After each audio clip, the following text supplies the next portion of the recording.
Hello there, and welcome to another episode of ERAΘΜUS. The amazing podcast that combines the two best things, Athens and Erasmus, of course. And today we're in a special place. We aren't in our usual studio. We have transferred the studio inside the Armenian Embassy in Athens. We want to thank the ambassador, Mr. Mkrtchyan, for allowing us to do the Armenia episode inside the embassy. So given our love for Armenia, we thought that the Armenian episode should be a bit more special. And so we, let's say, randomly stumbled upon the ambassador.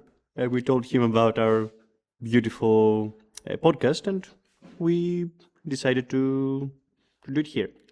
Yeah, so back to our lovely Armenians. We have two Armenian Erasmus students with us today. So introduce yourselves, guys. Hi everyone, I am Borya Hakobyan, student from Armenia, who is doing his first Erasmus here in Athens. Hi everyone, I'm Vahe Mheryan. I'm also doing my first Erasmus here in my last year of bachelor, and it's nice to be here, nice to have this podcast, and especially in Armenian Embassy. Okay, on the microphones as always, Nikos Dionysatos. And Iasonas Kolyvas. And let's start with our questions. So, first of all, the question that should always be first is, how did you decide to come to Greece? Why did you decide to come to Athens for your Erasmus? And also, given that Armenia isn't part of the European Union, how are you involved with Erasmus? I heard about Erasmus in my second year at university, and I applied many universities, and one of them was Athens University of Economics and Business. After applying some period of time, my coordinator from my university called me and said that my application was successful and I will go to Athens for my first Erasmus. By the way, we have a lot of collaborations with many countries. So in Europe, we basically have also with Poland, Italy, Spain, Germany, Greece. We also in Greece have Saloniki, in Saloniki University. Also, I applied for that, and that was also option. But eventually, they sent me for Athens. It was pleasure to have Erasmus here, and I'm grateful for that. All right, and so do you have any special reason why you chose Greece specifically to come for Erasmus? Actually, coming to Greece isn't connected with us.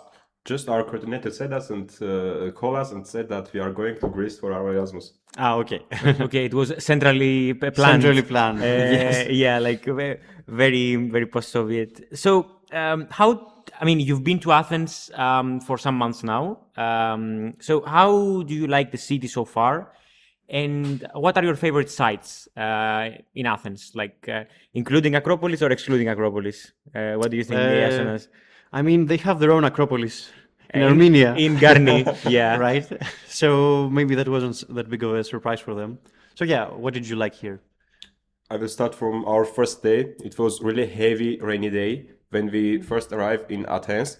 But from second day, we starting to go like the most important places, most visited places in Athens, and really I liked it, especially Acropolis. Like besides the sightseeing places, we also do some hikings and know Athens very well.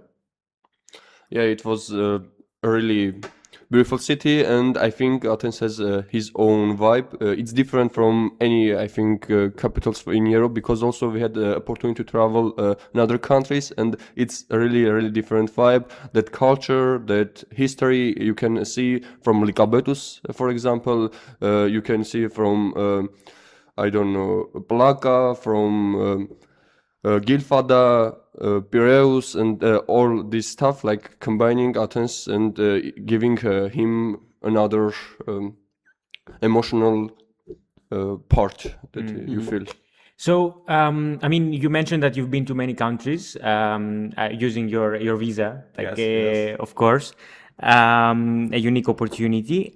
So, have you been to other places inside Greece as well? Like, because, of course, Greece is very different than Armenia. It has a lot of coastline and islands and stuff. So, have you been inside Greece to other places outside of Athens? Yes, we traveled together.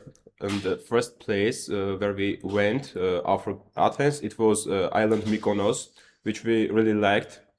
After Mykonos, we also tried to go another islands like Aegina. And after it, we did a little stop, traveling in Greece. But we decided this January go to Meteora, and we were lucky because the Yes. weather was really good. It wasn't foggy, and we saw Meteora in the full way. Yeah, especially Meteor, I think in the world it's like kind of special thing to see monasteries in the rock and like everything history, how it's happened. So it was very, very, how to say, wonderful thing. Yeah, and for those of our listeners who don't know Meteora, you should look it up. It's one of the most interesting sites in Greece, both geologically and culturally, religiously. Interesting, of course.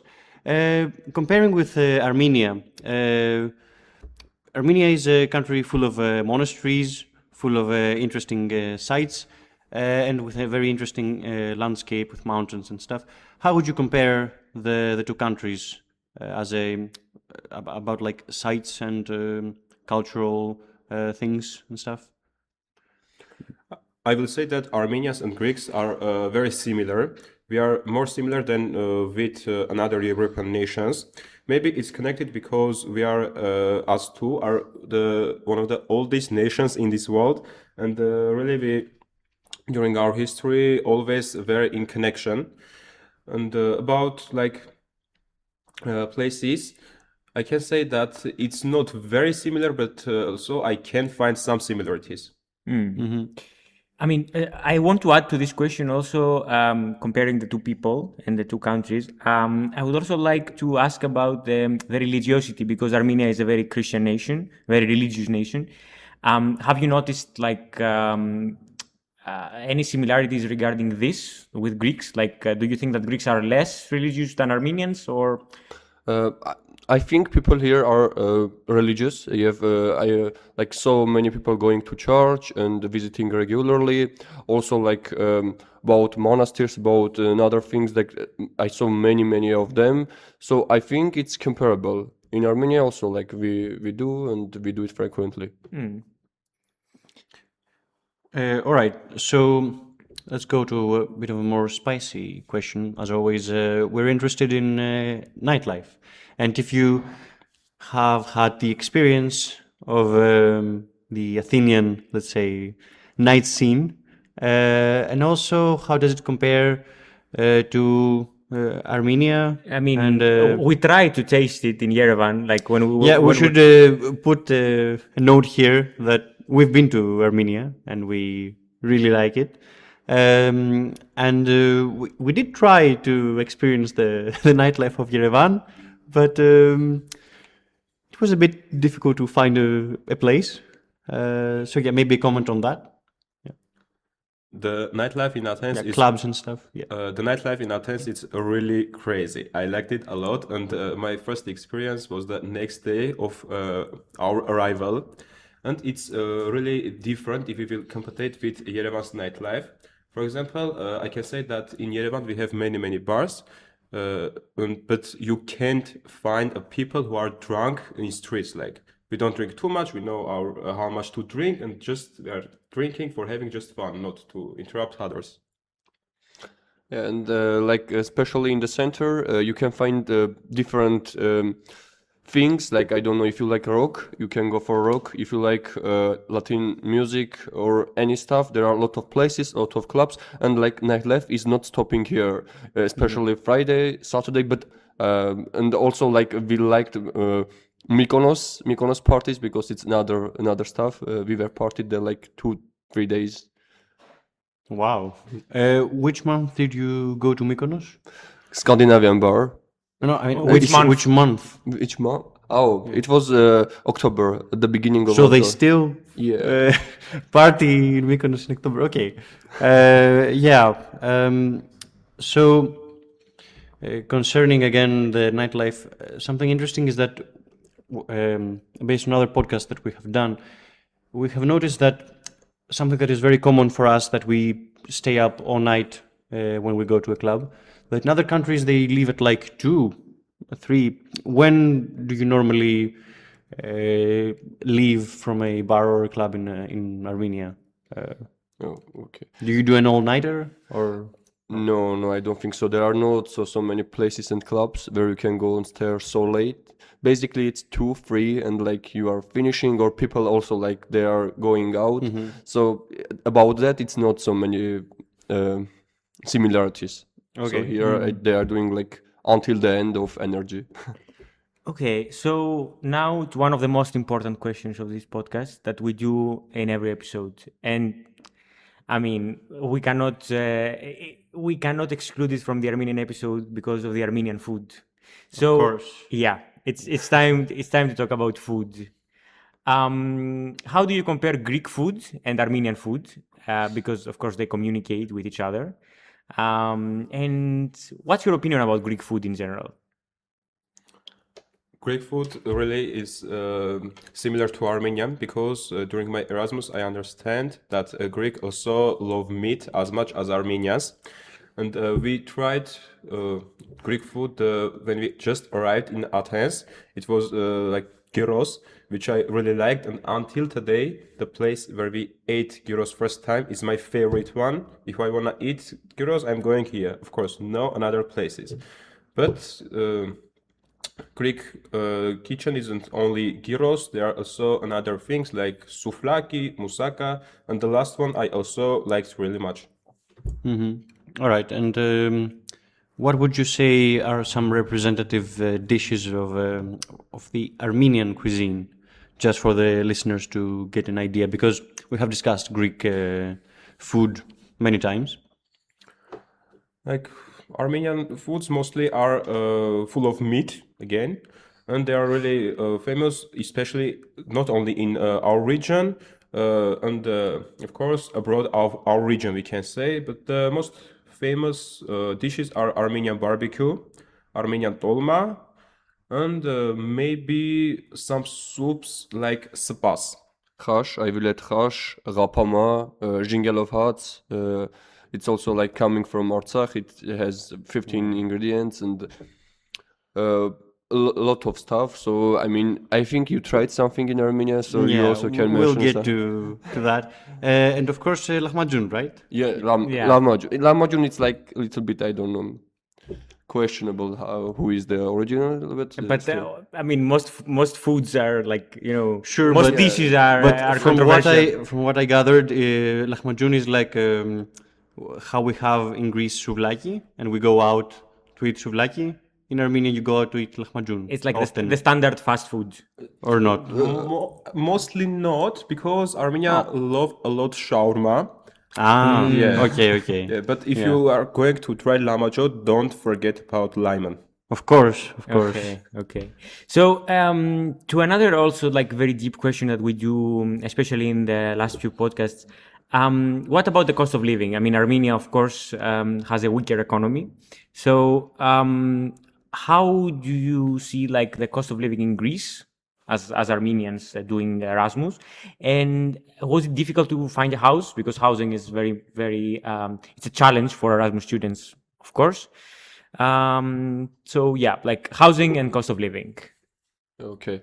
About housing, I would say, like we tried like before coming 2 months in advance have our place, so we did it quite early, but it was kind of hard. Also, like the house owner didn't speak English, so communicated in Greek. It also was hard to talk about things, about stuff, but eventually we went, and it was like in the pictures and everything, so we are glad for that. Overall about house we are happy, but I mean prices, I think in Armenia also here they are somehow the same about places to stay. Yeah, in Armenia it's very expensive to stay. Also, like if you student and you we consider it expensive here. Yeah, and So if you have the same prices, same prices, not in over parts, but about like renting, I think it's the same. renting, Renting is okay. same. But about food, about transport, about other stuff, Armenia is much more cheaper.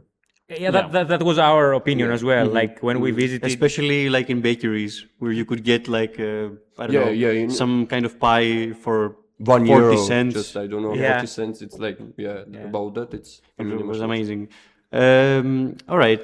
So you mentioned Artsakh and the food from Artsakh, which is, for the listeners, it's Nagorno-Karabakh. It's the Armenian name. So actually, we had the pleasure to eat in a restaurant. Artsakhi restaurant in Yes, Yerevan. in Yerevan, which was very nice. We ate a very nice kind of pie with Yeah. greens inside.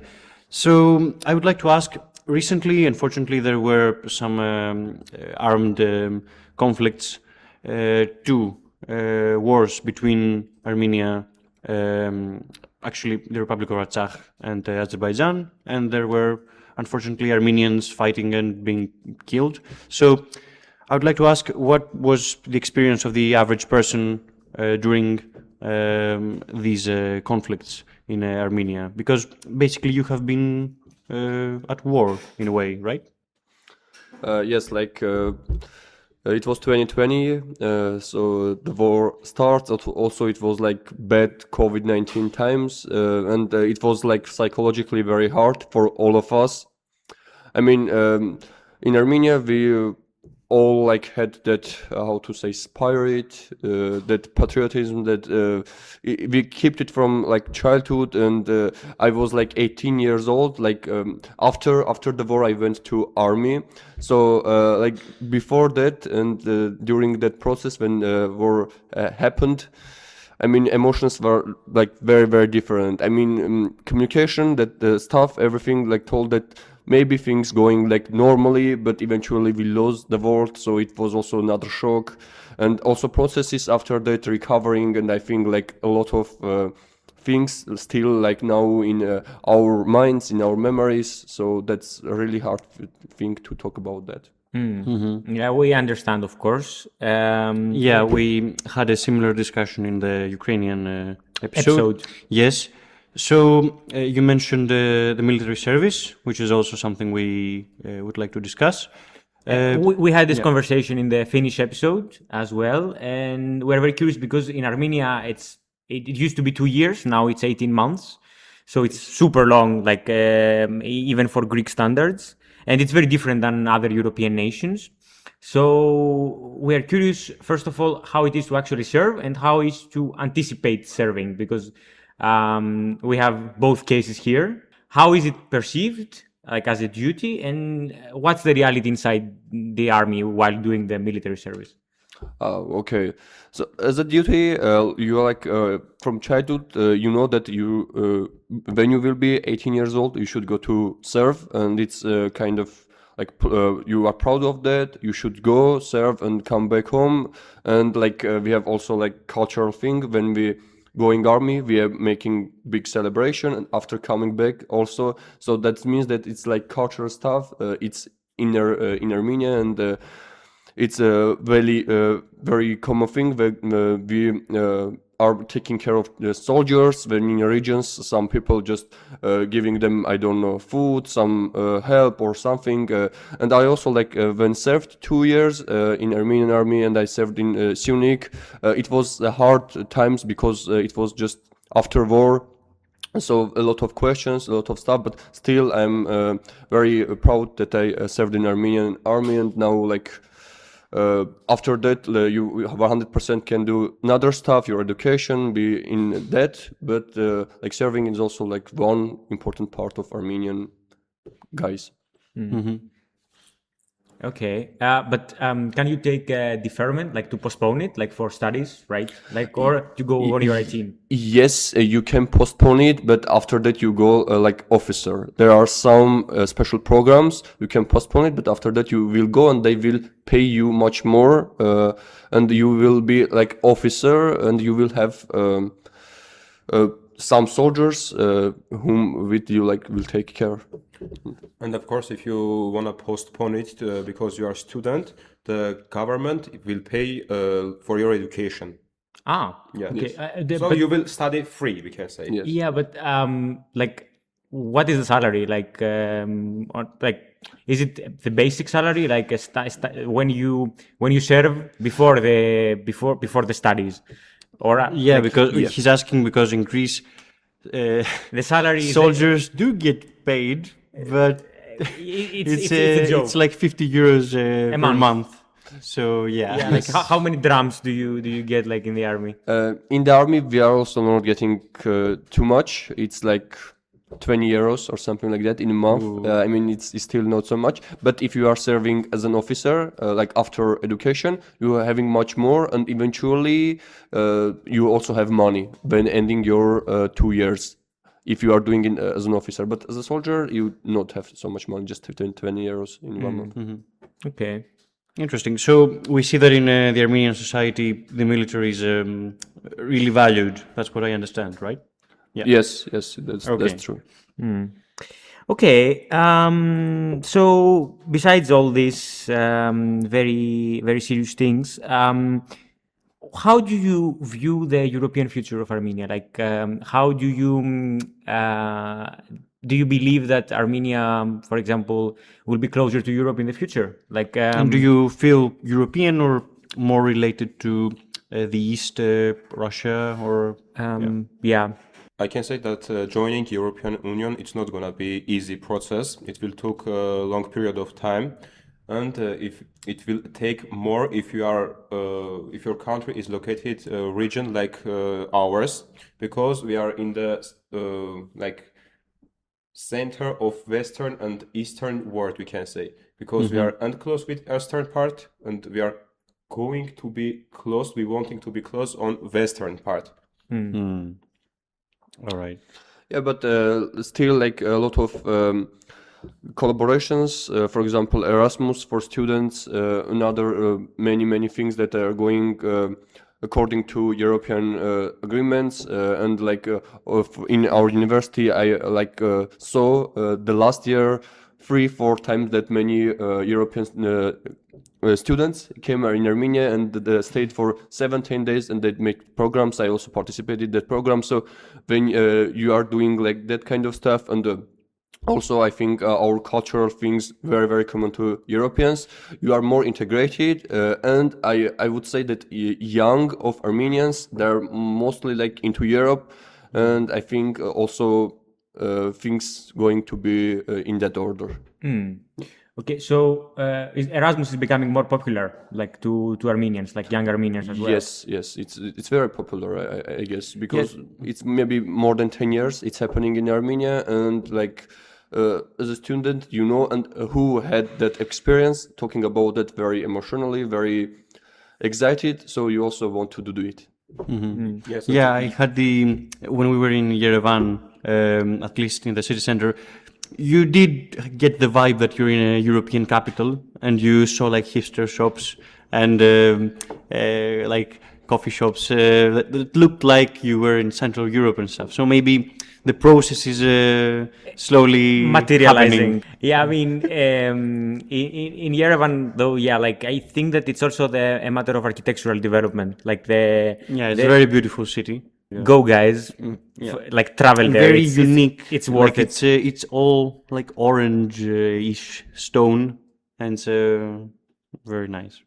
Yeah. Pink city. pink. Yeah, we called Armenia Pink City. Okay. Maybe they look at colors differently. All right.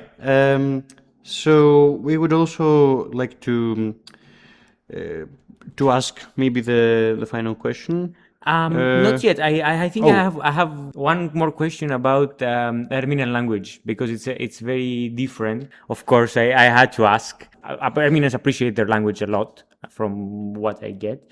So, what is the situation regarding, like, do young Armenians learn like other languages, English, French, Russian, more in recent years? And how do Armenians view the like Eastern Western dialect differentiation with the diaspora, for example? Because Armenia is a bipolar language, like one. Yeah, that's true. There are so many Armenians outside of Armenia. Yeah. Yes. About languages, I can say that from second class we study Russian, And from third class, depending on your school, you will study or English or French or German. For example, from third class start studying French language, but from fifth class English. So like English now is my first international language, we can say. But mostly for applying the university students, future students in Armenia, like they have to do exams. And language, 90% we can say they selected like English, not French, not German. Or Makes not sense, Russian. yeah. About West and East part, like they are really different. I mean, we can understand each other, but the dialects also are very common thing in Armenia. It can be that from one village to another, it's very different, and some words pronunciation. For example, from Artsakh, from Nagorno-Karabakh, people also talking like in dialect that it's hard to understand. So I mean, but still, we proud of our language. We know that it's another branch of Indo-European family, and as Greeks, as your language is hard for for us to learn. So for foreigners, it's hard to learn Armenian. But still, we couldn't like we were struggling a lot with the Armenian alphabet as well. Like Yeah, we really wanted to Mesrop learn. Mastoch did a very good job. a very good job. We couldn't understand the thing.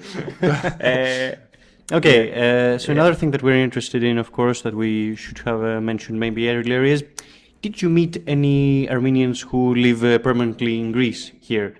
Because we have an Armenian community in Athens and in Greece generally.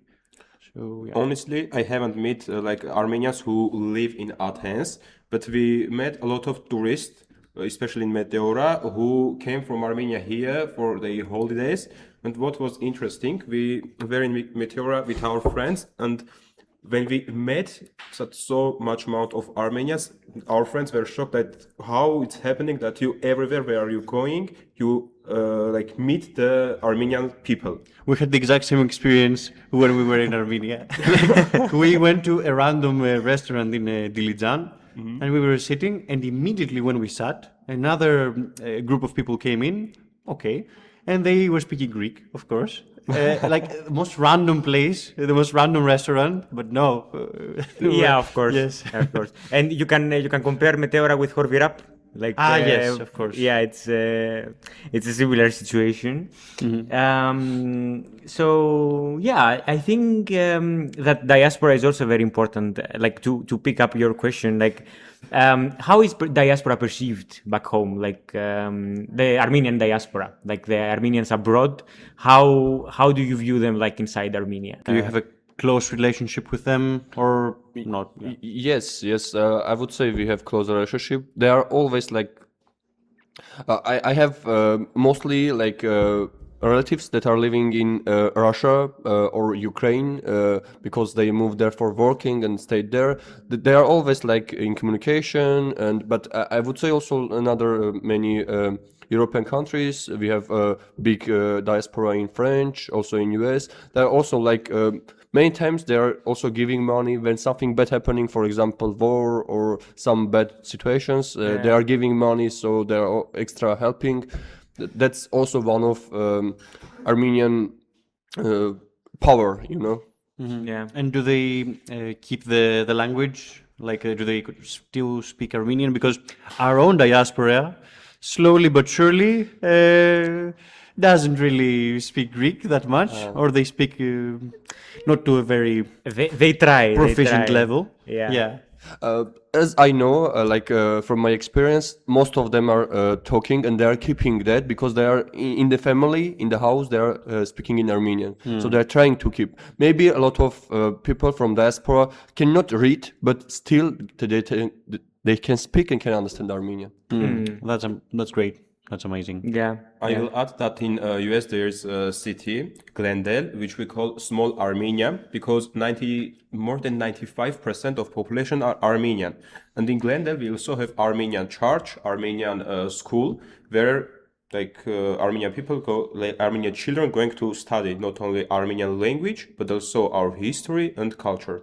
Yeah, I also remember something in Paris. I just went to metro. I wanted to ask something, and I saw like more than 10 childs and Armenian teachers. It was Sunday. They went from Armenian school, so you still can meet a lot of Armenians in Europe and around many cities. They also have their own scouts. Yes. Like it's So they keep the community alive. I am a Boy Scout leader. I mean, I was until like 2 months ago. But we do have Armenian scouts in Greece, like an independent organization of Armenian scouts. And we have some like close to where I live in the area of Neos Kosmos. And yeah, they're very active and very nice people. So yeah, very interesting. And now we can go to the final question. Yes. For sure. So, would you consider moving to Greece? Like, would you consider living here? Like, after you finish your Erasmus and your studies, would you consider like Greece as an option? Under any circumstances, assume that like you have some kind of employment. Do you like the life here enough that you would consider moving here for maybe some years or permanently? Okay, I would say like about living, I'm not sure, but I think after wedding with my wife, I will go islands and in Greece for having that period in Greece. That's true. That's for sure. About living, it's also nice place. But I think the some parts, for example, Crete, Saloniki, and other stuff that we haven't seen yet, it's also like a reason why we should come back again. Yes, I liked life here in Athens, but I always says that the best place for me to live it's Armenia. Of course. We totally agree. The most Armenian response ever. We should say that while we were coming here, we were saying how much fun we had in Armenia, and they were telling me that when I get married, I should do it in Armenia. So we will do exchange marriages. Yeah, so he wants to come here to have his marriage in our islands, and he wants me to go to Armenia. Yeah, I mean Mykonos and Lake Sevan are basically the same picture. Yes. Like Kinda. Yeah. Very nice. So that was it. I mean, don't forget to like, subscribe. It was a great episode. Yeah, book your tickets for Yerevan as soon as possible. Zvartnots International Airport is waiting for you. I want to thank you guys for representing Armenia and telling us your experience in Greece. It was probably one of our favorite episodes. Of course. Because, I mean, of our deep love for this country. Goodbye from us. Goodbye, and of course, as always, in Armenian too. Goodbye. At first, we want to thank you for invitation, and we hope that this podcast will be motivation for another Armenian students who will do their Erasmus here in Athens, and also feel the Greek vibe here. And also, it was very good emotions to have this conversation with two Greek guys at the end of our Erasmus, fantastic and memorable Erasmus. Thank you, guys. And goodbye in Armenian. Hաջողություն. Let's not say goodbye. Let's say see you soon. Yeah. Մինչ հանդիպում. Even better. Wait, I mean, I love those guys. They're I love unique. those guys. They are unique. They wanted to be special. Amazing. And also, as a final remark, a huge thank you to the embassy for hosting us and all the people here that are extremely kind. And bye again. Bye bye. See you.